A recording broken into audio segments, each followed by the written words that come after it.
Olá, boa noite, gente. Como vocês estão?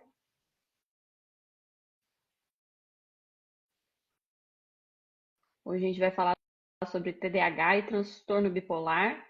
Deixa eu só adicionar a Flávia aqui. Oi, Flávia. Já te adicionei aqui, vê se você consegue entrar.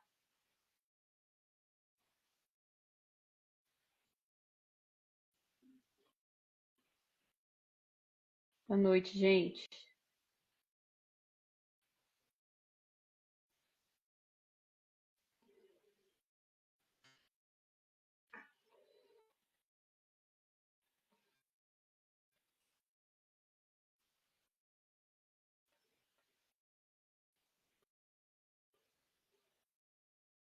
Vai ficar gravada, gente. Mas a gente quer vocês aqui para a gente abrir para a pergunta de vocês. Deixa eu só conseguir adicionar a Flávia aqui e a gente já começa.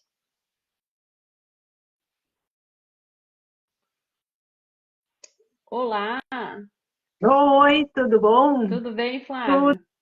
Tudo bom, tudo ótimo. Tá me ouvindo bem aí? Tá me vendo Tô, bem?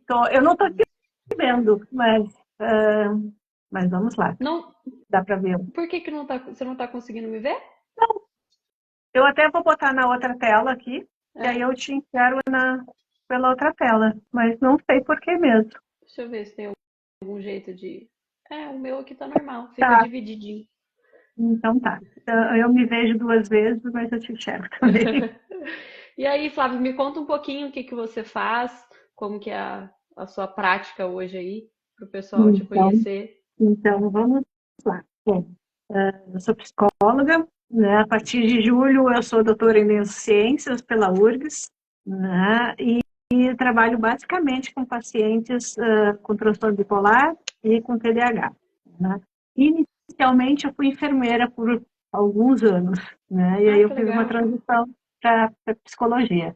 Então são duas áreas que elas estão interligadas, né? E me cativam. E a psicologia me pegou lá atrás, por isso que eu resolvi fazer essa transição. E aí, hoje, é o que eu disse, eu trabalho basicamente com pacientes com transtorno bipolar e TDAH. E até E como que você escolheu esse nicho assim? Como que foi que você foi? pelo simples fato de... Peraí que eu fugi. Pelo simples fato de... eu comecei a estudar bastante, né, transtorno bipolar, TDAH. Né? Eu fazia estágio com o Dr. Rode, aqui no Hospital de Clínicas, eu sou de Porto Alegre. Né? Então, o TDAH sempre ficava em volta.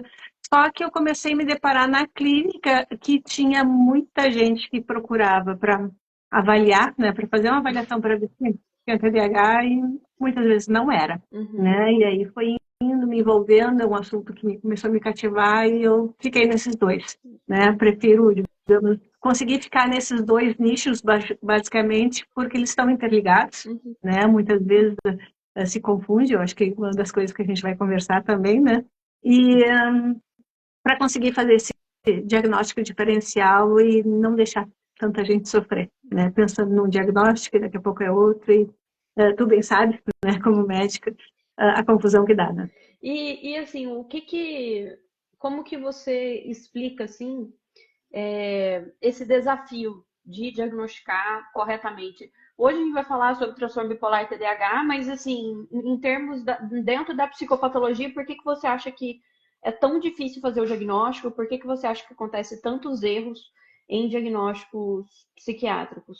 Eu acho que basicamente por ter muitos sintomas que se sobrepõem. Uhum, Irritabilidade, a impulsividade, muitas vezes questões atencionais, inquietação, dificuldade de manter o foco, né? Então, assim, são coisas que muitas vezes eles se sobrepõem, né? Então, vem a queixa da ansiedade, de, vamos dizer assim, muitas vezes menos-valia, né? E aí por isso procurar algum recurso, né? Mas sempre a queixa, digamos, principal é não tenho atenção, né? uhum, E a uhum, gente sabe que não ter atenção tem inúmeras causas, né? uhum. Não só transtorno bipolar, não só, né, TDAH, mas tem inúmeras causas, né? Então eu acho que é isso muito difícil de conseguir separar, né? Porque se tu está num estado, vamos dizer assim, ansioso, deprimido, tua memória, tua atenção, ela não vai estar em ordem, né? Perfeito. Então, a ideia é mesmo conseguir diferenciar, né, esses núcleos, vamos dizer assim, entre o histórico de um, o histórico de outro, alguns outros sintomas. Eu costumo dizer que esses sintomas que se sobrepõem, a gente deixa aqui e começa a olhar o que tem em volta, né, para conseguir fazer um olhar diferencial. Perfeito. E uma coisa que é importante a gente separar aqui, né, Flávia, a gente vai falar a definição dos dois transtornos aí, dos dois grupos, é que não basta essa pura identificação simples com os sintomas, porque essa avaliação psicológica, neuropsicológica, psiquiátrica, ela é muito minuciosa porque ela vai para além daquilo que o paciente fala. Então, a gente, dentro da semiologia, a gente difere dois termos que é importante a gente definir, que um é o sinal, e sinal é aquilo que eu vejo. Então, se a Flávia falar assim, Ju, eu acho que eu tô com febre, eu consigo ali aferir a temperatura através de um termômetro, ou até com a minha própria mão, eu consigo perceber esse sinal ali de aumento de temperatura. Agora, se a Flávia chega para mim e fala, eu tô morrendo de dor de cabeça, ela pode até estar com faces de dor, mas eu não consigo ver a dor de cabeça, porque é um sintoma, é relatado. E aí, quando a gente chega nos transtornos psiquiátricos, nós temos transtornos que têm muitos sintomas e alguns sinais. E o psicólogo, o profissional de saúde mental, ele vai reparar nesses sinais durante a consulta, durante o acompanhamento. E nessa avaliação dos sintomas, a gente não aceita eles prontos. Por quê? Hoje, com a questão de tudo que o pessoal produz na internet, tanto de conteúdos de qualidade quanto de conteúdos duvidosos, as pessoas elas podem vir com discursos prontos. E muitas vezes não é na tentativa de enganar o profissional, não. Muitas vezes é porque se convenceram e se identificaram com aquele transtorno. E é por isso que muitas vezes a gente pede para dar exemplos. Então, assim, Flávio, tudo que o paciente fala, o paciente ele não pode se sentir desconfortável porque eu quero que ele prove com exemplos da vida dele. Então, assim, eu sou muito distraído. Tá bom, me mostra exemplos dessa semana, desse último mês, essa distração sua. Vamos entender em que contexto tá essa distração. Porque às vezes são exemplos muito assim, nossa, se a pessoa que mora comigo em casa bate a porta, eu assusto e eu perco a concentração. Tá bom, isso vai acontecer com qualquer pessoa, inclusive neurotípica. Eu não tenho TDAH, mas se baterem a porta ali, eu vou assustar. E eu vou perder a concentração aqui na live. Isso acontece. Por isso que muitas vezes o nosso trabalho não é só de aceitar aquilo que vem pronto, porque isso é muito perigoso. E é por isso que a gente tem essa chuva de diagnósticos errôneos. E é por isso que as pessoas se sentem perdidas, porque cada hora um médico fala alguma coisa. A gente precisa investigar isso. A gente precisa tentar provar que o paciente não tem aquilo, porque a única forma da gente fazer o diagnóstico é a gente tentando descartar ele. Porque se a gente tenta fazer o diagnóstico a qualquer custo, a gente persegue aquele diagnóstico. Então, realmente, um paciente em hipomania em primeira consulta pode levar um diagnóstico de TDAH, porque a gente não reparou ali que o paciente estava num estado de humor que não é o normal dele, não é o padrão dele, é uma fase, é um episódio. Então, para a gente começar assim, Fábio, porque pode ter gente aqui que segue a gente que já ouviu falar de TDAH, de bipolaridade, mas não tem noção do que são esses transtornos. Então, vou pedir para o estigma, né? Isso. Então, vou pedir para você definir o transtorno bipolar, que é um dos transtornos que você mais trabalha, e eu defino o TDAH, que é meu transtorno preferido de tratamento. Então, para quem nunca ouviu falar, para quem está aqui, caiu na live sem querer, explica o que é um transtorno bipolar. Bom, então, assim, transtorno bipolar tem um estigma muito grande, que as pessoas têm uma ideia de um dia tá feliz, outro dia tá triste, né? Então, assim, não é bem assim, né? Até tem, mas, assim, são os extremos que acontecem muitas vezes. Então, o que acontece? A gente tem, basicamente, dois tipos, né, de transtorno bipolar. É aquela pessoa que tem uma vida cotidiana, oscila de humor, e daqui a pouco ela entra num estado de superagitação, né, de super otimista, com uma alta produtividade social. E é difícil até de muitas vezes identificar, que nem diz, às vezes chega no consultório nesse estado superativo, né? E é difícil de identificar. Só que muitas vezes eles passam desta linha e entram em estados de mania, né? Mania qual é? É uma perda um pouco da realidade. Tu pode entrar em surtos, né? Tu pode entrar em compulsões e esses surtos muitas vezes fazer coisas que habitualmente não se fazia. Essa é outra pessoa, né? Entrar em compulsões onde uma pessoa pode entrar por compulsão por compras, drogas, pornografia, aumento de libido, álcool, então, assim, as mais variadas compulsões. E essa foge um pouco da realidade, né? O que acontece muitas vezes? Nesses estados, tu perde todo o controle das coisas que estão em volta de ti e a família tem que intervir muito nisso. Geralmente, o que acontece? Depois desta fase de, né, mania, que a gente chama de super euforia, geralmente entra num quadro de depressão, né, de depressão profunda. Então, esses são os dois lados. Tem gente que não tem esse estado de mania, que é o que a gente chama de transtorno bipolar tipo 2. É um estado onde o humor oscila, né, de um estado muitas vezes ativado, né, super animado, e entra a maioria das vezes, não é sempre, né, a maioria das vezes em estados deprimidos. Pode acontecer com um fluxo de tempo curto, né, ou períodos mais longos, que a gente muitas vezes pode chamar de ciclotimia, são ciclos, né? E tudo depende do estado da pessoa, dos seus hábitos, né, que tem num contexto para desenvolver mais, né, ou menos. Por que eu digo desenvolver mais? O quadro, ele vai um dia ou outro abrir, mas às vezes tem gatilhos que a gente chama. Então, uma vida desregrada, principalmente sono, né, não regulado, emoções não reguladas, quando não se sabe da medicação, então, muitas vezes entrou em tratamentos para depressão, lógico, um histórico não deu certo, melhora um pouquinho, cai também de novo, então, assim, até inserindo, né, existe um quadro onde essas pessoas têm um histórico de muito tempo em depressão, só que esse muito tempo de depressão, muitas dessas vezes, não foram diagnosticadas como transtorno bipolar, e sim como uma depressão. Por quê? A pessoa chega num estado, no consultório, deprimida, né? E aí não tem um histórico, muitas vezes, de contar aqueles períodos de oscilações mais ativadas, porque achava que era normal, né? Então, como é que vai relatar uma coisa normal? Né? Geralmente busca o histórico, e aí a necessidade de um profissional que entenda e puxe esse histórico, né, lá do passado, histórico familiar, histórico de medicações que deram certo ou não, para poder sair e entrar nesse tratamento adequado. Né? Então, qual é uma das queixas? Né?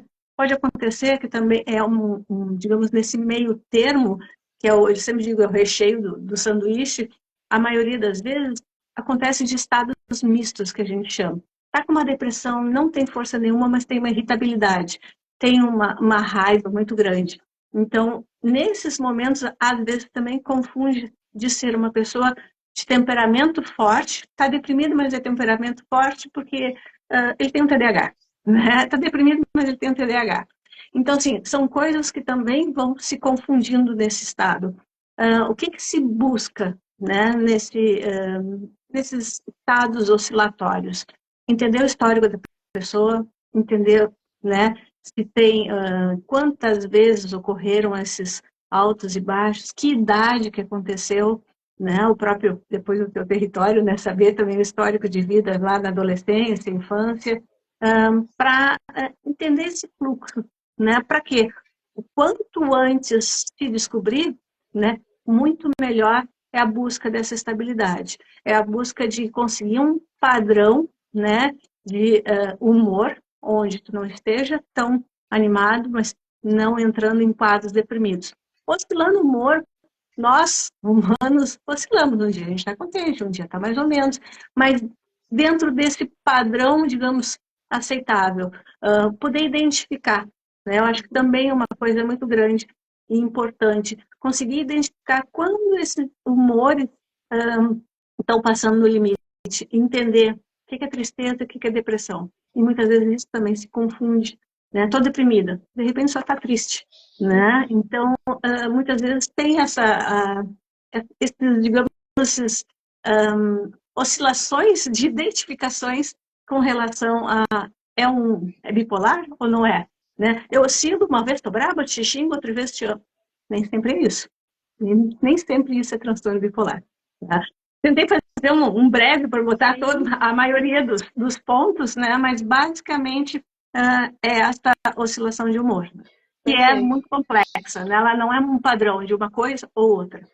E as pessoas, eu acho que todo esse estigma, né, onde a palavra bipolar se tornou um adjetivo pejorativo, muitas Exatamente. vezes essa palavra quer dizer que a pessoa tem opiniões que mudam muito, ou que essa pessoa é instável emocionalmente, ou seja, essa pessoa não sabe lidar com as próprias emoções e muda muito.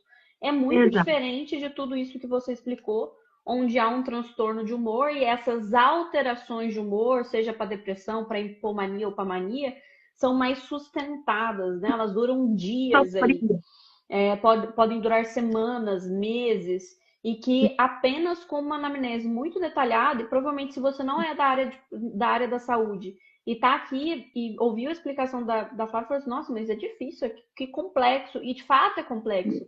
Tão complexo é que existe uma demora do diagnóstico de transtorno bipolar em média de 8 anos, ou seja, as pessoas ficam 8 anos com o diagnóstico errado ali de depressão, de personalidade borderline, tendo, na verdade, um quadro de TDAH, tendo, na verdade, um quadro de transtorno de humor.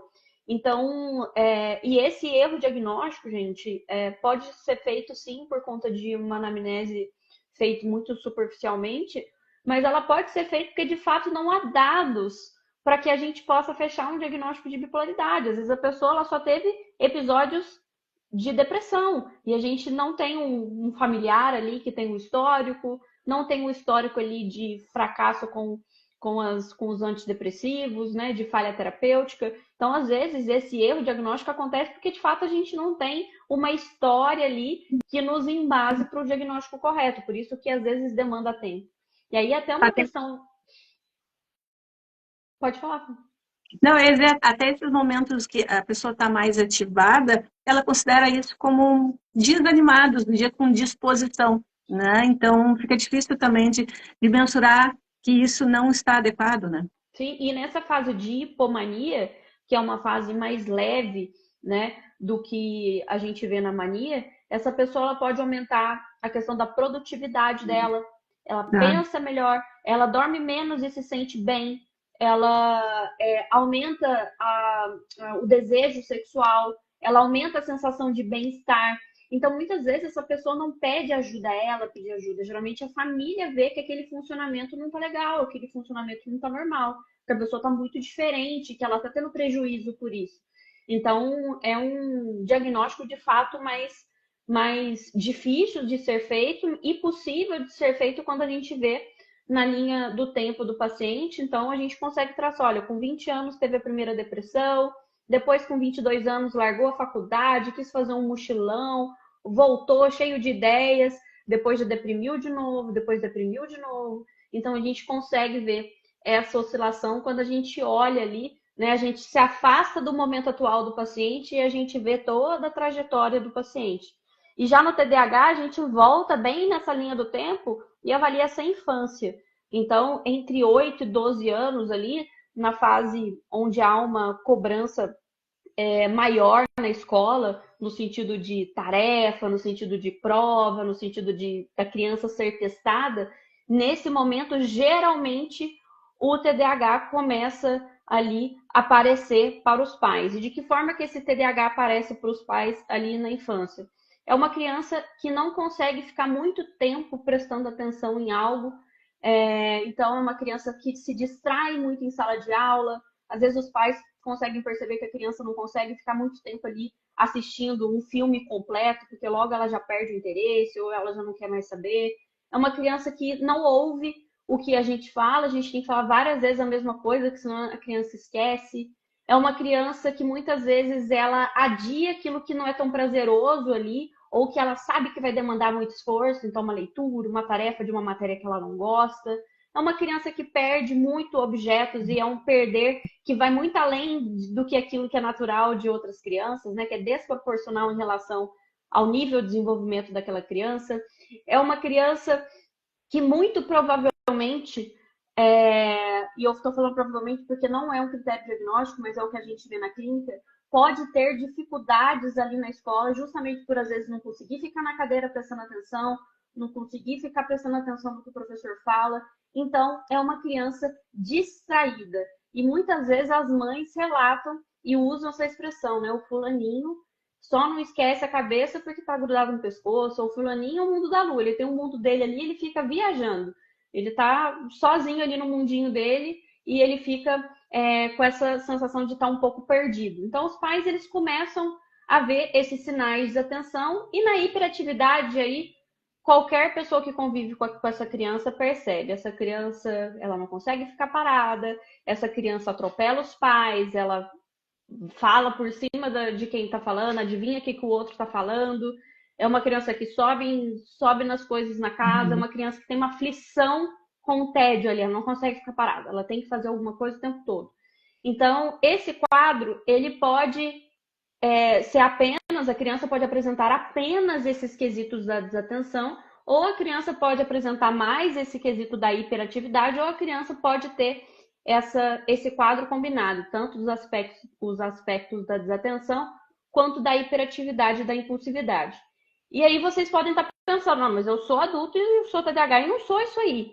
E isso é um grande problema que a gente tem, porque o TDAH que a gente conhece e que é descrito é um transtorno do neurodesenvolvimento, ou seja, obrigatoriamente se iniciou antes dos 12 anos, mas parte dos adultos, ou seja, parte dessas crianças que crescerem, também vão apresentar sintomas na vida adulta. Mas não existe o TDAH do adulto que se iniciou na vida adulta. O TDAH, obrigatoriamente, se iniciou na infância e ele, parte da população, perpetua os sintomas na vida adulta.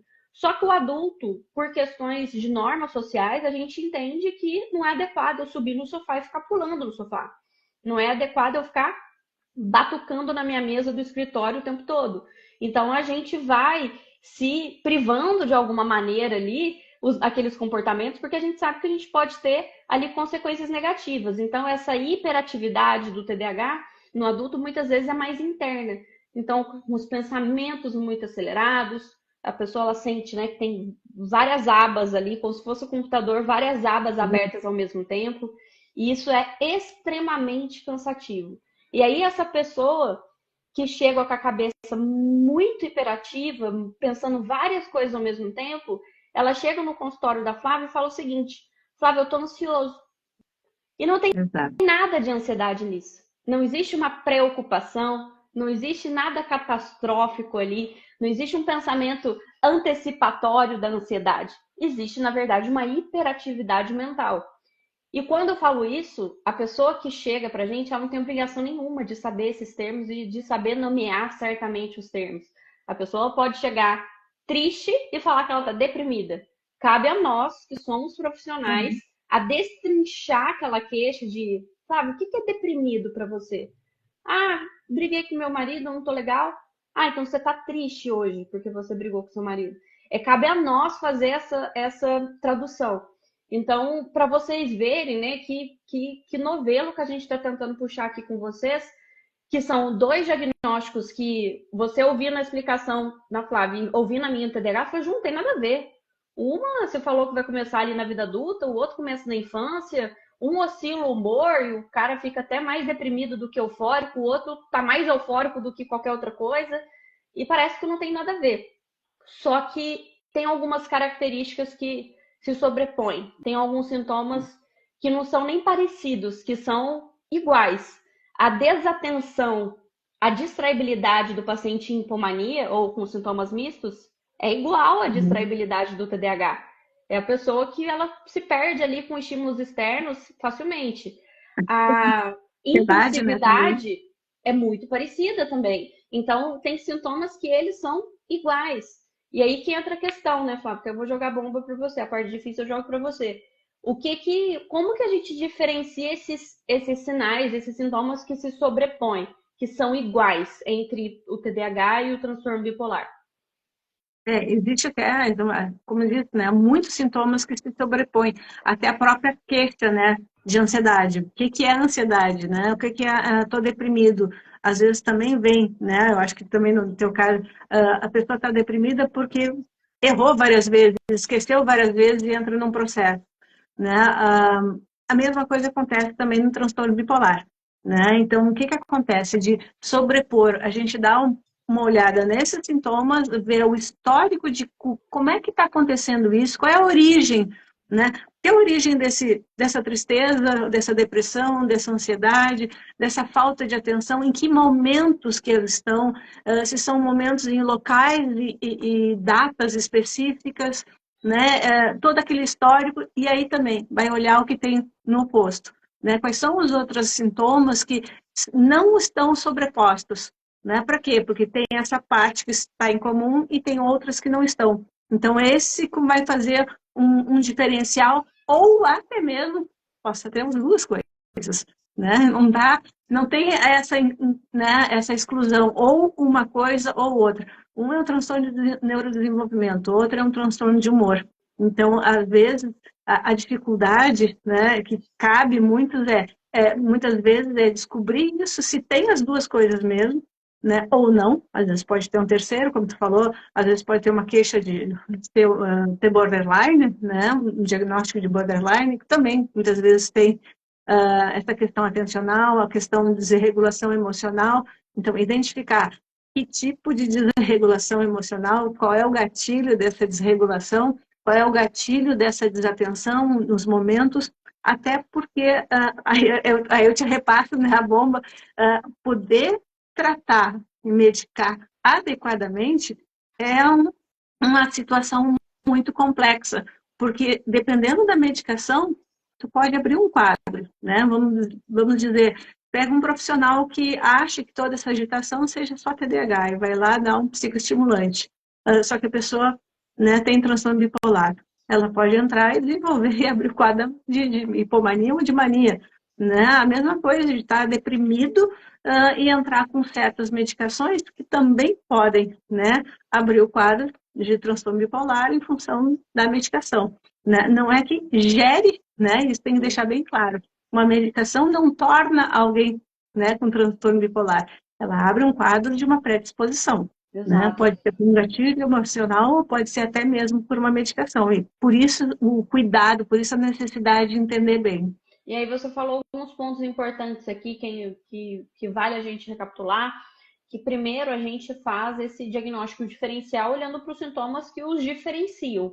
Diagnóstico diferencial é justamente isso, quando a gente pega duas coisas que têm algumas semelhanças e a gente investiga até tornar um óbvio, não, isso aqui não é por conta disso, é essa situação, é a bipolaridade, não é TDAH, porque não tem um componente ali desde a infância, e na verdade essa impulsividade é cíclica, ela não é constante, igual deveria ser o TDAH, chega à conclusão que é a bipolaridade.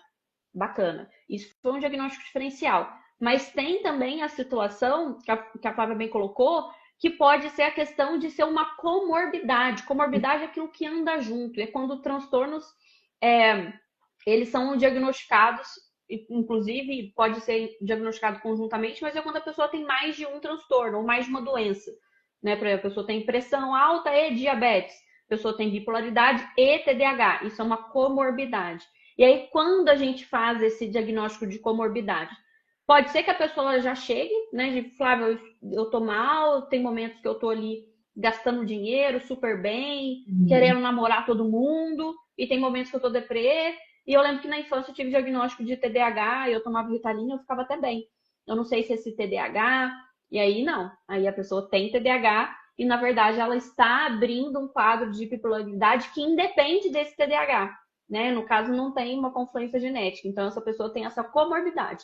Ela tem o TDAH desde a infância e abriu um quadro de bipolaridade ali no início da vida adulta. E aí, qual que é o complicador? Quando a gente vai falar de tratamento, existe uma hierarquia daquilo que a gente precisa tratar antes. E não é do mais grave para o menos grave, não é dessa forma. Na verdade, a gente tem uma hierarquia de tratamento pensando que tem algumas condições que atrapalham o tratamento da outra. Por exemplo, se eu tenho um paciente que é só TDAH, só tem TDAH, e ele faz uso crônico de cannabis, primeiro eu preciso tratar a dependência de cannabis. Por quê? Porque, no caso, a maconha fumada, então o uso de cannabis, a dependência química ali, traz sintomas que são iguais ao TDAH, de desatenção, de procrastinação, de desmotivação generalizada.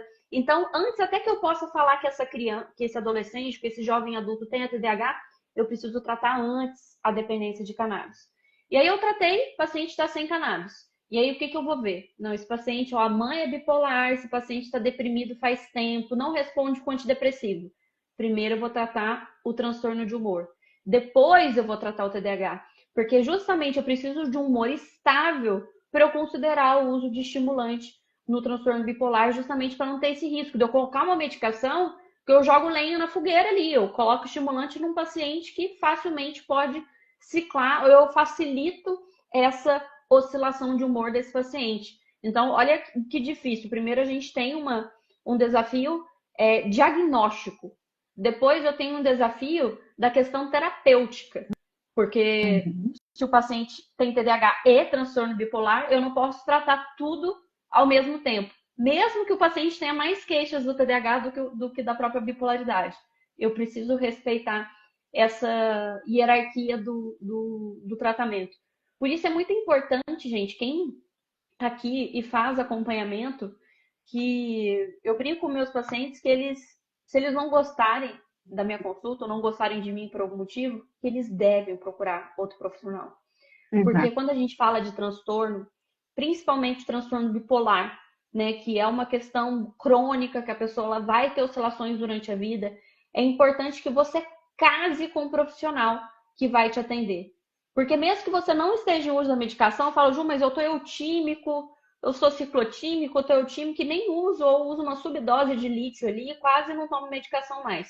É importante que você faça consultas periódicas com o seu psiquiatra. E quanto mais tempo você é visto pelo mesmo psicólogo, pelo mesmo psiquiatra, mesmo que você já não faça mais aquela sessão semanal como antes, é um profissional que já te viu de maneiras diferentes. Ele já sabe o que começa a acontecer quando você vai ciclar. Então, eu tenho um paciente que ele é muito claro que ele começa a justificar para mim a questão do sono. Não, eu tô acordando mais cedo, mas é porque agora eu tô treinando no ciclismo. Não, eu tô acordando mais cedo porque agora eu tô treinando 4 horas da manhã. Isso para mim é um sinal claro que ele tá entrando em hipomania. Ele começa a acordar às 4, vai na academia. Histórico, né? Porque eu já acompanho ele desde 2019, então são 6 anos eu vendo esse padrão dele. Então é muito importante que as pessoas, no momento que elas encontram um profissional em que elas confiam, em que elas se identifiquem, delas ficarem com esse profissional no longo prazo, porque o profissional vai ficando cada vez mais com o olhar mais afiado ali para o seu caso, para a sua história, para a sua linha do tempo. Então, o tratamento acaba sendo muito mais rápido nesse sentido. A Flávia já deve ter visto isso com alguns pacientes que a gente vai espaçando as sessões e a gente começa a espaçar, a gente vê o paciente e fala assim, piorou, não tá bem, vamos voltar para semanal. Então, a gente tem esse olhar de tanto ver paciente, de tanto ver essas coisas acontecendo. Então, é importante que para quem tem esse tipo de transtorno, tenha essa consciência da importância do acompanhamento durante a vida, né, no longo prazo. Tem até pacientes que têm, né? Sempre a gente diz que a psicoterapia é para aprender a andar sozinho, né? Então, assim, se reconhecer, né, desses estados. Então, semanal vai passando para quinzenal, depois mensal, e tem pacientes que ficam a cada 2 meses e às vezes lembram, ó, Flávia, está começando a não ficar bem. Vamos lá, vamos voltar. Né? Então, ele mesmo, né, já se reconhece como tem coisas fora do normal. Tem pacientes que levam muito mais tempo. Por quê? Porque tem a resistência, como eu tinha dito, a disposição, ela é muito, né, a hipomania, ela é muito sedutora, porque fica produtivo, fica cheio de ideias, né? muitas vezes, quando leva um tempo, é promovido, né? Tem o referencial daquela pessoa super animada. Então, fica muito difícil de conseguir tomar consciência dessa pessoa. Na psicoterapia, ela vai começando a entender que tudo bem, é super legal, mas ela tem um preço, ela vem num combo, né? Não, assim, ela não vem só nessa parte, ela atrapalha, ela tem prejuízos ao longo da vida, tanto pessoal quanto da família, né? Eu costumo dizer que quem tem transtorno bipolar, a família tem transtorno bipolar, né? Porque repercute em todos. Né? Então, entender não só o paciente, mas a família, seja entrando em contato com o médico, com o psicoterapeuta, ou até mesmo o paciente repassando para a família como está, as coisas tendem a fluir mais. Então, por isso a necessidade do acompanhamento com um psiquiatra, até para ver a medicação está ok? Então tá, se mantém. Não, estou oscilando um pouquinho, então tá, vamos ajustar uma coisa ou outra. A mesma coisa vale para a psicoterapia. Né? Tá indo bem, tá vendo os seus pontos, não tá no crescente, né? Como tu deu o exemplo, né? Não, eu tô acordando cedo porque eu tô numa corrida, tá? Mas da onde? Resolvi correr. Bom, já é um perigo. Já tem um sinal. Do nada resolve ser corredor, né? Andar de bicicleta, acordar cedo. Então, isso não é normal. Então tá, vamos ver por que começou a criar essa ideia, né? Então, essa é a necessidade muito importante do acompanhamento. Ô, Fábio, o que que você já viu, assim, de casos, assim, que você atendeu, de transformação de paciente que tinha um diagnóstico errado? Seja porque era TDAH e depois você viu que era bipolaridade, ou o inverso, assim. Você já viu algum paciente que você mudou o diagnóstico do paciente e a vida dele mudou por conta do diagnóstico correto, assim? Já aconteceu. Tem muito paciente que vem me procurar até para fazer uma avaliação, né, achando que tem TDAH para poder justificar. Né? Então, assim, muitos até querendo buscar esse diagnóstico. Né? Até já aproveito que tem muitas pessoas que acham que a sua desorganização, a sua desregulação emocional é por conta de um TDAH, e muitas vezes não é. Né? Tem um histórico familiar, tem hábitos que não foram arraigados, tem uma depressão ali que atrapalha a memória, né? Então, sim, é descartado. Outros que vêm achando que tem o TDAH em função desses mesmos sintomas e tu começa a buscar. Pelo histórico, pela linha da vida, tu começa a ver que tem coisas que é de TDAH que não estão ali. Né? Tem alguns critérios que tem que se seguir para poder classificar. E tem muitos sintomas, tem muitas coisas de histórico, né? Como eu tinha dito, já teve casos de depressão na família, muitas vezes suicídio na família, ou tentativa. Então, você vai conseguindo juntar um quebra-cabeça para dizer que, olha, né? E aí, nas aplicações de instrumentos, de escalas, tu vai conseguindo ver e existe uma pontuação de, tá ali, olha, tá muito mais evidente, né, a situação de transtorno bipolar do que um TDAH. Né? E o que acontece? Muitas vezes a pessoa só vem para isso ou fica em psicoterapia.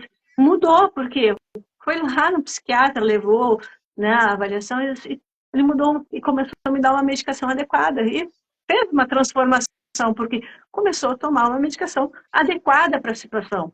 Né? A mesma coisa eu tenho transtorno bipolar e tudo mais, né? Não era TDAH, né? Por quê? Porque oscilava, mas ele considerou, pelas mídias, muitas vezes, vendo que oscilar o humor, né, ser impulsivo, era ter um transtorno bipolar. Muitas vezes tem a impulsividade, né, do TDAH. Via de regra, a maioria que me procura é procurando um TDAH e se descobre, né, um transtorno bipolar. Né? Não sei se já tem o viés, que sabe que as pessoas que eu, né, atuam nessas duas áreas, mas geralmente é mais esse caso. Por quê? Pelos sintomas em comum. Né? E aí, a partir do momento que vai para o médico, entra com a medicação adequada, vai fazer, como a gente diz, os pilares, né?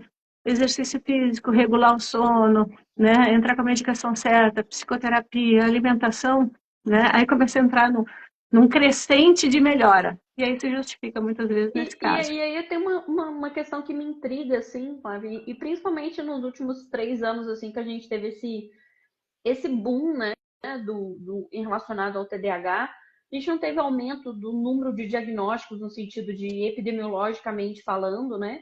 Mas que muita gente começou a olhar para isso, eu começo a perceber que existe uma questão importante relacionada a quando a gente dá o diagnóstico, é que quando a gente fala que a pessoa tem TDAH, lógico que muitas pessoas passam um período de luto ali, principalmente quando, né, não foi diagnosticado na infância, a pessoa, poxa, mas se fosse na infância, eu teria uma vida diferente, né? Fica naquela questão. Mas muitos se sentem ok com isso, no sentido de, eu tenho TDAH, eu sou TDAH, e é assim mesmo. Às vezes usa um pouco disso fazer ali. sentido a minha vida. Agora eu sei o que Agora, aconteceu, quando a gente né? fala da questão do transtorno bipolar, mais existe é mais difícil, assim, essa aceitação. E apesar de serem transtornos distintos, no sentido que um acaba afetando o humor e o outro acaba afetando o próprio desenvolvimento do cérebro, a gente está falando de transtornos que são limitantes do ponto de vista que eles afetam a maneira como a pessoa se vê. Então, uma criança que não teve diagnóstico de TDAH, ela cresce com inúmeras visões errôneas sobre a própria capacidade. Então, aquela criança que fica, eu sou burra, eu não tenho capacidade para resolver nada, tudo eu erro, tudo é comigo, se chama atenção é porque eu fiz alguma coisa de errado. E não dou certo para nada. Né? A autoestima dessa pessoa. Então, essa pessoa ela chega ali na vida adulta e se vê super pequena perante as outras pessoas, justamente por essa questão da autoestima. E já o transtorno bipolar, como a Flávia bem falou, é uma doença que envolve toda a família, afeta toda a família. Lembrando que a gente está falando de um transtorno que, em fase de hipomania, geram compulsões que são motivos de vergonha para a família no pós, no sentido de gastos, de dívidas. Também vergonha depois. Exatamente. Né? Questões sexuais. Então, traz problemas ali de relacionamento, problemas relacionados ao patrimônio. Então, são transtornos que afetam demais a maneira como as pessoas se veem. Então, dos motivos, né, pelo qual a gente faz isso, né, de vir aqui tirar uma hora da nossa noite, vir aqui conversar com vocês, é para que a gente naturalize, não ao ponto de todo mundo se dar um nome de eu sou bipolar, eu sou TDAH, não é. Tem gente que não tem transtorno e tá tudo bem. A gente está falando para quem tá nessa busca. Mas para a gente normalizar no sentido de que não tem um diagnóstico que é bonzinho e o outro que é malzinho. São diagnósticos distintos que a gente trata de maneiras completamente diferentes, tanto da terapêutica quanto da parte de tratamento medicamentoso, quanto da psicoterapia, e que são igualmente válidos no sentido do sofrimento que causa, né? Só que a gente está falando de dois transtornos que têm consequências distintas, no sentido que o TDAH tem uma menor expectativa de vida porque ele se envolve mais em acidentes. Então, o TDAH adulto, ele morre mais em acidente do que a pessoa sem TDAH. E no caso do transtorno bipolar, a gente está falando de um dos transtornos que mais cometem suicídio hoje. Então, que tem consequências diferentes, mas que consequências que levam ao risco de morte dessas pessoas. Então, isso que a gente está trazendo é muito importante, assim, porque eu queria, né, o objetivo dessa live é justamente realçar essa importância desse diagnóstico, principalmente, a Flávia já falou, desse diagnóstico precoce. Quanto mais precoce, melhor o prognóstico, ou seja, melhor a resposta ao tratamento medicamentoso, melhor a resposta da terapia. Imagina uma massinha ali para a gente modelar aos 20 anos, imagina essa massinha aos 40 anos, né? Fica muito mais difícil de manuseio, tem muito mais crenças, muito mais prejuízos. Essas pessoas, elas têm muito mais provas contra elas do que aos 20. Então, é muito importante que esse diagnóstico seja o mais cedo possível, né? Então, o TDAH, a partir dos 6, 7 anos, a gente já consegue fazer o diagnóstico, mas inicia antes dos 12, e o transtorno bipolar, geralmente no final da adolescência e começo da vida adulta. Até existe casos, né? Teve um comentário, existe casos de crianças, mas é um número muito menor, né? Mas geralmente é um olhar atento porque já sabe que teve na família. Então essas alterações já ficam com um olhar diferenciado, não, será que tem alguma coisa ou não? Então já tem essa questão. E falando tanto do TDAH quanto do transtorno bipolar, eles causam prejuízos, né? Muitas vezes o próprio TDAH vem com crenças, né? Eu tenho pacientes que vêm adultos, ainda com aquelas crenças lá de pequeno de eu não dou certo, eu não consigo terminar, eu não vou conseguir. Né? Então, assim, muitas vezes até escolhe trabalhos um pouco abaixo do seu potencial para não correr o risco de se deparar com fracasso. Né? E isso vai levando a um conflito interno e às vezes pode até entrar em depressão em função disso, pelas suas crenças lá de trás que meio que se perpetuam. Então, por isso, a necessidade assim, precoce de identificação e tratamento. Essa cascata, né? Então, a pessoa tem TDAH, ela de fato apresentou muitas falhas por conta dos sintomas, eu falo falhas no sentido acadêmicas, nos relacionamentos. Isso fez com que ela tivesse uma autoestima, né? E a pessoa ela chega falando muito mal dela na consulta, né? Então tem essa baixa autoestima. E vamos pensar numa autoestima baixa crônica, junto com falhas, junto com quebra de expectativas, isso pode gerar um episódio depressivo. Né? Então, um tratamento adequado na idade ali, né, que a gente gostaria que for o primeiro ano de sintomas, a gente começa a tratar, a gente impede dessa criança ter crenças de desvalor, ter essa baixa autoestima crônica, ter um episódio depressivo por conta disso. Então, a gente está falando de prevenção em saúde. Eu atendi essa última semana, Flávio, uma mãe que o filho não quis passar em consulta, a mãe que veio falar sobre a criança que se negou nesse momento. E a criança teve o diagnóstico de TDAH e essa mãe não quis medicar por questões assim, por não conhecer as questões das medicações. E agora o filho começou com o uso de cannabis. E tá bem difícil de controle, tá negando tratamento, não tá querendo fazer o tratamento. E aí eu trago essa dor, né, dessa mãe como um exemplo daquilo que a gente quer evitar. O tratamento na idade correta previne outras comorbidades. Então, o paciente que tem TDAH, ele tem maior chance de cometer delitos. Ele tem maior chance de ser preso. Isso é numérico, gente. Isso é um fato, né? Porque essa falta de controle da impulsividade faz com que a pessoa quebre regras ali onde ela pode ser punida. Essa criança que é mais destemida, que é mais impulsiva, que é menos ponderada, ela tem uma chance maior de experimentar drogas quando ela está num ambiente que propicia isso para ela. Então, quando a gente vai medicar uma criança, né, e a mãe fica, né, um pouco desconfortável, nossa, mas eu vou dar Ritalina, é tarja preta, coitado do meu filho. Aquela medicação está protegendo não só o funcionamento do cérebro da criança, mas dessa criança ser completamente funcional ali na escola, nos ambientes que ela convive, e para que ela não tenha outros transtornos no futuro, seja por conta de uso de substâncias, seja por conta de transtornos de humor, seja por conta de ansiedade, porque uma coisa que eu nunca atendi no meu consultório um adulto TDAH sem ansiedade, né? Porque é muito comum essa associação, porque a partir do momento que a pessoa ela começa a falhar, ela tenta, não consegue, ela quer chegar no horário, ela não dá conta. Ela quer sair de casa sem esquecer 1000 vezes a chave, ela não dá conta. Ela não consegue entregar no dia certo. A esposa tá xingando porque esquece recado o tempo todo. E aí essa pessoa ela vai ficar ansiosa, ela vai ficar preocupada. O que eu tô esquecendo? O que eu falei? Então, chega em casa, a esposa tá com uma cara ruim e fala, o que eu fiz de errado? Né? A pessoa mesmo já acha que é culpa dela porque ela tá sempre falhando ali por conta dos sintomas. Então, esse tratamento nesse time aí, exato que a gente está falando, é uma das formas de proteger os filhos de vocês ou vocês mesmos, se vocês forem os pacientes, de vocês não terem um agravamento. E aí, depois de tudo isso, pode ser que o pessoal fique alarmado, fala, nossa, meu Deus, né, que tragédia, que é isso, que ruim.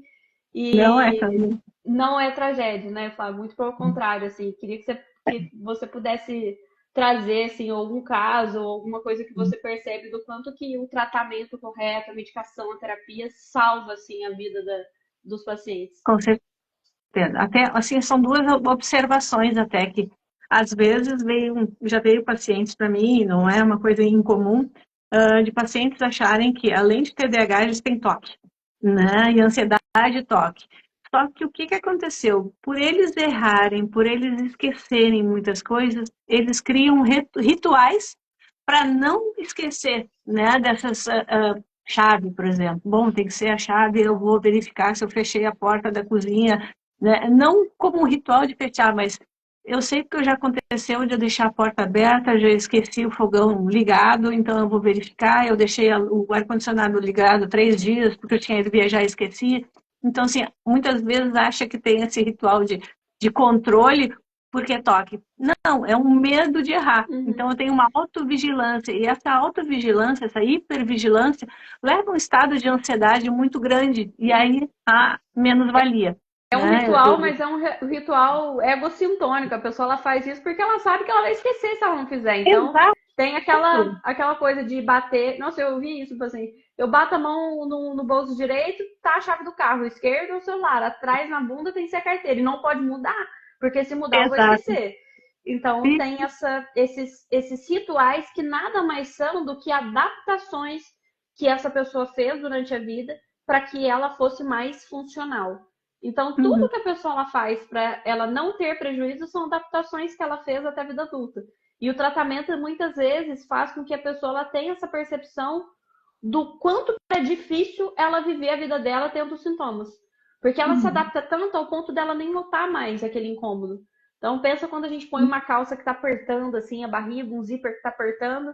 E aí no começo a gente sente aquela aperto e depois a gente acostuma com o aperto e a gente passa nem sentir, passa nem perceber mais.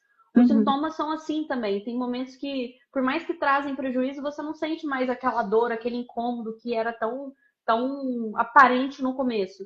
Então as Até o pessoas se mecanismo adaptam. para se defender, né? Sim, porque tem gente que também tem a questão da identificação no sentido de, meu, eu sempre fui assim, eu sempre fui esquecido, sempre fui distraído, sempre fui assim mesmo. O pessoal me chama de lerdo, fala que eu sou, que eu não tenho a cabeça no lugar, fala que eu sou meio O mundo ali, meio adulto. preocupado.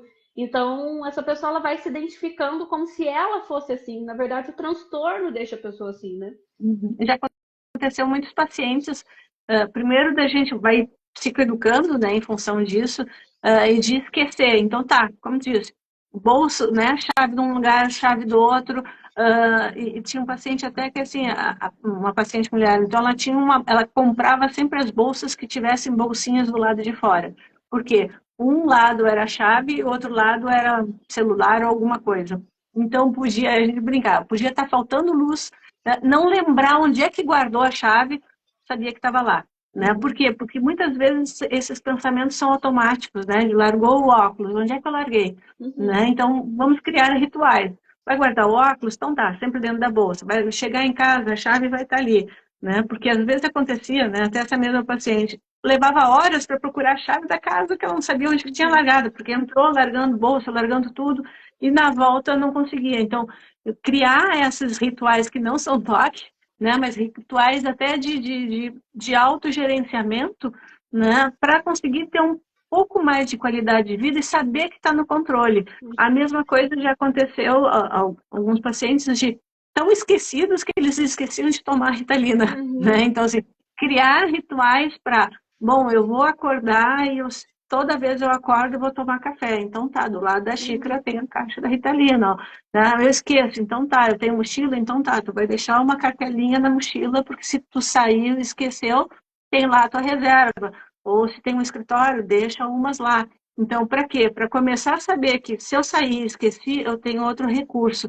Mas não é SOS, não como, se eu esqueci, tá Uhum. bem, eu estou lá no outro lugar. Não, ali é para lembrar. Opa, eu estou tomando aqui porque eu esqueci de tomar quando eu saí de casa. Uhum. Né? Tomar consciência que tem um ritual protetivo. Para quê? Se eu tomar, eu sei que eu vou render melhor. Por quê? Porque Uhum. meu dia sem tomar a medicação adequada vai ser baixa minha produtividade, vou ficar chateado, não vou render, vou me culpar.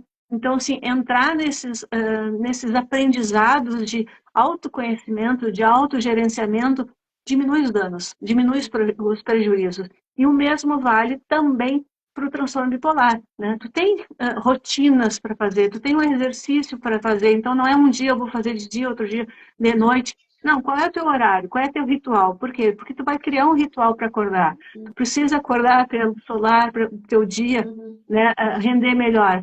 Porque até tem uma característica, geralmente, e no TDAH acho que tem um pouquinho também, né? A noite, ela é muito mais sedutora para estar acordada, ela é mais produtiva. Então, vai ter que fazer uma higiene do sono, vai ter que criar teus rituais para Dormir no horário, ter as horas adequadas e restauradoras para acordar. Então, eu vou ter uma rotina de acordar, tomar a medicação da manhã, ou na hora de deitar, tomar a medicação certa da noite. Para quê? Para também ter constância, né? Muitas vezes existe uma pessoa desregrada, vamos dizer assim, na hora de tomar a medicação. Então, tomei ou não tomei? Aí eu disse, não, eu acho que eu tomei, né? Aí esquece e lembra 2 dias depois que não tinha tomado aquela medicação. Então, não tem um padrão para conseguir ter esse equilíbrio. Então, cria-se rotinas, né? E eu sempre digo assim, a rotina não é uma coisa, e eu acho que vale para os dois, né? Rotina não é uma coisa que a gente é obrigada. Rotina é uma coisa que a gente organizou para nós mesmos da maneira que melhor se adapta à nossa vida, né? Algumas coisas são obrigatórias, assim, né? Transtorno bipolar, não bebe, não bebe, né? Não usa droga. Então, assim, essas são as coisas, principalmente quando tu tem um risco maior até de vida. Então, assim, tem coisas que não se negocia. Agora, tu conseguir negociar bom, eu vou tomar às 20 porque eu tô melhor. Não, é melhor eu tomar às 19h30 porque é a hora que eu vou jantar. Sim, se organiza, até entra, né, em acordo com o médico, dizendo assim, ó, eu vou fazer esse horário, vou fazer assim que dá certo. Perfeito, né? O que precisa ter é uma rotina para todas as coisas. E Isso vale talvez para se, né? se tem um conselho que a gente possa dar aqui para ambos, né, que serve tanto para o TDAH quanto para o transtorno bipolar, são dois conselhos que é importantíssimo, é que faz parte do tratamento, ou seja, não é opcional, tanto a questão que a Flávia já colocou aqui muito bem, a questão do sono, da rotina do sono, de você ter horários bem definidos para você acordar, dormir e proteger esse sono, tanto atividade física. Então, que vão te ajudar no tratamento. Essa questão do sono, gente, o que eu percebo que é uma das maiores dificuldades, principalmente para pessoas que são mais jovens, né? Que têm vida noturna ali e tudo mais, que gostam de sair. É muito importante, principalmente quando a gente fala no transtorno bipolar, que pode ter alterações no ciclo circadiano conforme a fase do humor, a gente manter esse ciclo circadiano de segunda a segunda. Isso significa que se você, assim como eu, dorme às 9 para acordar às 5, isso significa que durante o final de semana, sábado e domingo, você deve dormir às 9 e você deve acordar às 5. É uma grande Ju, mas como que eu vou dificuldade. acordar? Eu viro sábado jogando e domingo eu durmo o dia inteiro. Saiba que você vai pagar um alto preço por isso. Ju, mas a Flá tá falando que não pode beber, eu sou bipolar, mas sábado e domingo eu não tomo remédio e bebo. Você não está fazendo o tratamento correto. Brincando com fogo, Você né? está brincando com fogo. Então, um dos pontos mais importantes que eu acho mais difícil é a gente conseguir manter a rotina de sono quando a gente está fora da rotina de vida, que é sem trabalhar, ou às vezes ali sai para jantar. Então, se você conseguir regular o seu sono dessa maneira, se você conseguir fazer atividade física, se você conseguir se abster ali de bebidas e de qualquer outra substância que te tire ali do seu normal, do seu estado E a normal, lâmpada da noite, principalmente, né? Hoje em dia é uma coisa que atrapalha muito, né? você vai ter qualidade de vida. E aí, assim, cabe a você escolher quais sacrifícios você vai fazer e o que vale a pena.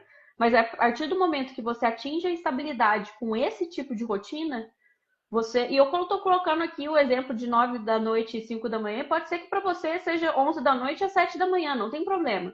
O importante é a gente respeitar essas 8 horas de sono em média e que esse horário ele não oscile durante a semana. Então, no final de semana você não mude completamente o horário que você dorme. E se Horas você com qualidade, né? E tem que lembrar também, não adianta dormir essas horas e dormir mal, né? Exatamente, sono com qualidade. Agora, se você trabalha em turnos, ou seja, né, trabalha em indústria ou é profissional de saúde e trabalha noturno, aí você só tem uma opção, na verdade, você não tem outra opção. É você ter um planejamento no médio prazo para que você saia desses turnos. E aí, já algumas pessoas já me xingaram por eu falar isso, porque eu já disse isso em alguns podcasts. Gente, eu fiquei 6 anos em plantão noturno. Eu fiquei muitos anos no SAMU dando plantão à noite. Então, eu vivenciei isso e eu não tenho nem o TDAH, nem o transtorno bipolar. Como E eu você sei na pele já o fez, quanto né? que isso afeta na questão de apetite, na questão de irritabilidade, em tudo. Então, se você trabalha à noite, você tem que ter um plano para você sair à noite. E aí vocês podem falar, gente, mas como que precisa ter médico à noite, precisa ter enfermeira à noite, precisa ter guarda noturno? Precisa, mas não precisa ser o paciente que tem transtorno bipolar. Precisa, mas não precisa ser o paciente que toma Venvance. Aí você tem que tomar Venvance 8 da noite e de manhã você vai ter que tomar Zolpidem para você conseguir dormir. Então, a gente precisa respeitar também que o transtorno ele traz algumas limitações, sim, e é melhor a gente jogar a favor disso para que a gente tenha menos prejuízo do que a gente ficar lutando contra a nossa própria biologia. Então, se você tem algum dos dois transtornos, cuidem do sono de vocês, façam atividade física de vocês, como se fosse um outro tipo de medicação. Faz Ou se parte você não gosta de tomar do tratamento, medicação, né? você pensa até o contrário, de eu vou fazer atividade física, vou cuidar do meu sono para eu tomar cada vez menos medicação. Porque isso com certeza vai ajudar vocês. Uhum. Até uma coisa, até que eu queria dar uma chamada, né, digamos, que existe um estigma também, né, e eu acho que tu deve ver no consultório, de relacionado ao tabu do TDAH, né, dizer, não, tu não tem TDAH, tu conseguiu terminar a faculdade, né, tu é super inteligente. TDAH não tem nada a ver com falta de inteligência. Muitas vezes a pessoa falta, né, digamos, tem repetências ou desiste. Um exemplo assim que já aconteceu muitas vezes de relatos de pacientes lá quando criança e adolescente, e muitas vezes até na faculdade, fazia a prova, fazia toda da frente, esquecia que tinha um lado de atrás. Se era de marcação, às vezes a gente vê umas histórias de vestibular, né? Fez a marcação, só que fez um abaixo, que se distraiu, e aí depois todas elas erraram, né? Por quê? Porque a sequência estava errada.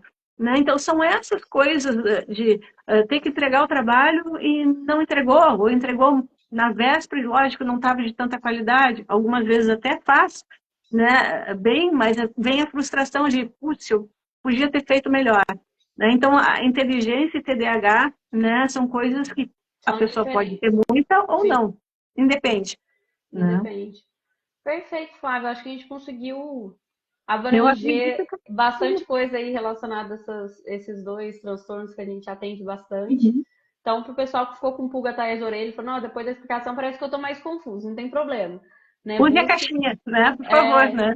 muda, né? Se vocês não estão satisfeitos com o tratamento de vocês, ou estão em dúvida, busque uma segunda, uma terceira opinião. O que não Quando... pode é vocês ficarem com essa dúvida na cabeça de vocês. Uhum. Então, perguntem para o profissional, falem o que vocês estão sentindo e falem com o exemplo da vida de vocês, não fica só lendo coisa aqui, falando de forma técnica, né? Fale o que está acontecendo. A melhor forma do médico, do psicólogo te entender é quando você dá exemplo da sua vida, do que está acontecendo com você, porque aí a gente traduz esse sintoma, a gente traduz isso naquilo que a gente pode, né? A maneira que a gente pode estar ajudando. Então, busquem profissionais que se preocupem, profissionais que estejam preocupados com a questão de atualização, que estudam, que têm essa inquietação da atualização contínua, porque isso é um pré-requisito para qualquer profissional de saúde, né? Um profissional que se preocupa estar atualizando sempre.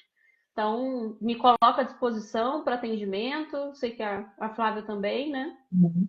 Né? E até mesmo assim, como eu disse, ficou não só em dúvida quanto à relação, né, de tanto médico quanto psicoterapeuta, né, como psicólogo, tem que ter uma relação de confiança, né? Uhum. Tem aquela coisinha, a pulguinha pergunta, procura outra opinião. E uma coisa assim, ó, que eu daria de conselho, não se valem de testes que se baixa na internet. Alguns até pode ter alguns bons, mas isso não é um parâmetro. Pode até levar, né, para o psicólogo, para o médico, dizer, olha, eu fiz isso aqui, deu essa, né, deu que eu tenho tal coisa. É muito difícil, porque tem de tudo, como, né, eu já tinha falado, tem coisa boa, mas também tem coisa muito ruim que atrapalha e às vezes causa muito danos, Sim, né?